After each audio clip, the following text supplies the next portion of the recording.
Hi guys, welcome to Richard Cabile YouTube channel. In today's video, I will teach you how to format SD card in your OPPO A5s mobile phone.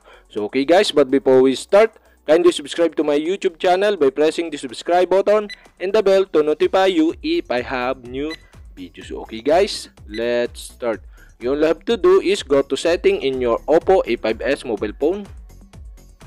Okay guys, here in settings, okay, scroll down and find the additional settings. Okay, click additional settings. And okay guys, here in additional settings, okay, you all have to do is click the storage. Okay, click the storage. And okay guys, here in storage, okay, you can see on the top the SD card. Okay, select SD card. And okay guys, here in SD card, okay, you can see the format SD card. And okay guys, you only have to do is select format SD card. And okay guys, all data on this SD card will be erased. Okay, to proceed, you'll have to do is click the format SD card. And after that guys, okay, all data on this SD card will be erased. This operation cannot be undone. And okay, if you continue, you all have to do is select the format SD card again.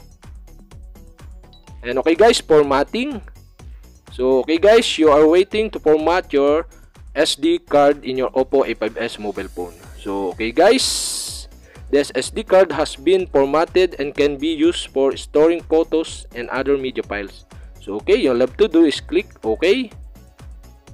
And okay guys, we have successfully format your SD card in your OPPO A5s mobile phone. So okay guys, if you have a question, kindly comment below and don't forget to hit the subscribe button and the bell to notify you if I have new videos. Okay guys, thank you for watching.